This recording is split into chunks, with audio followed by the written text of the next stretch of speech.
Hi, Shanavas inspire എന്ന ചാനലിലേക്ക് എല്ലാവർക്കും സ്വാഗതം. ഈഗോയെക്കുറിച്ചാണ് ഇന്നത്തെ വീഡിയോ.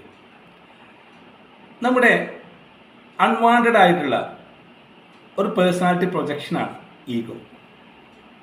ഈഗോ കൊണ്ട് നമുക്ക് ദോഷമല്ലാതെ ഒരിക്കലും നമ്മുടെ ശരീരത്തിനും മനസ്സിലും ഒരു ഗുണം 1% പോലും ഇല്ല. ഈഗോ എന്നാൽ നിങ്ങൾക്ക് എല്ലാവർക്കും അറിയാം. നമുക്ക് മറ്റൊരാളുടെ മുമ്പിൽ ഞാൻ എന്ന ഭാവം, അവരിൽ നിന്ന് ഞാൻ വലിയവനാണ്, അല്ലെങ്കിൽ ഞാൻ ചെയ്തതാണ് ശരി, ഞാൻ ഈ ഞാൻ എന്ന ഒരു സംഭവം ഉണ്ടല്ലോ, അതാണ് ഈഗോ ആയിട്ട് അവർ രൂപാന്തരപ്പെടുന്നത്. ഞാൻ അല്ലെ മറ്റൊരാളിൽ നിന്ന് ഞാൻ വ്യത്യസ്തനാണ് അല്ല, അവരോട് എന്തെങ്കിലും ദേഷ്യമോ ഉറപ്പോ ഉണ്ടെങ്കിൽ അത് അടിഞ്ഞുകൂടി ഞാൻ അവരെക്കാൾ വലിയവനാണ് എന്നൊരു തോന്നൽ അല്ലെ.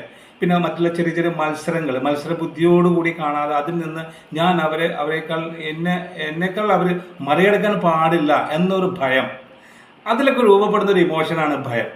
ഈ ഭയമൊക്കെ നമ്മൾ ഉള്ളിൽ കയറിക്കണം. നമുക്ക് ഇത്തരം ഇമോഷൻസ്, ഈ ഈഗോ, ഭയം, ഇത് നമ്മൾ മനസ്സിൽ അടിഞ്ഞുകൂടിയാൽ നമുക്ക് തീർച്ചയായും ഒരു മുന്നോട്ടുള്ള പ്രയാണത്തിന്, നമുക്ക് ജീവിതത്തിലേക്ക് ഒരു ലക്ഷ്യങ്ങളുണ്ടാകും. ആ ലക്ഷ്യത്തിലേക്ക് എത്താൻ നമുക്ക് പറ്റില്ല. അത് നമ്മൾ മനസ്സിലാക്കേണ്ട ഒരു പരമാർത്ഥമാണ്. ഈ ഈഗോ എന്ന സംഗതി നമ്മളുടെ ആ ഒരു ഇമോഷൻസ് നമ്മൾ മനസ്സിൽ നിന്ന് നമ്മൾ വിട്ടുകൊടുക്കുക, നമ്മളിൽ നിന്ന് റിമൂവ് ചെയ്യുക, അതിനെ ഹീൽ ചെയ്യാൻ പറ്റുക നമുക്ക്. അതാണ് നമ്മൾ ചെയ്യേണ്ടത്. ഈഗോ കൊണ്ട് ഒരുപാട് ദോഷങ്ങളാണ് നമുക്ക് ഉണ്ടാവുക. നമുക്ക് ഒന്നിലേക്ക് ഒരു ഉത്സാഹം ഉണ്ടാവില്ല. നമ്മൾ ശ്രദ്ധിക്കുക, നമുക്ക് ഒന്നിലേക്കൊന്നൊരു ഉത്സാഹം ഉണ്ടാവില്ല, ഒന്നിലൊന്നും ശ്രദ്ധിക്കാൻ കഴിയില്ല.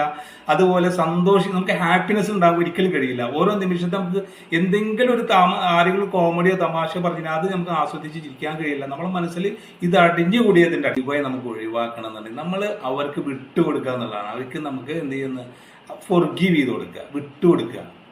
നമുക്ക് കൂൾ മൈൻഡോട് കൂടി അതിനെ വിട്ടുകൊടുക്കുക.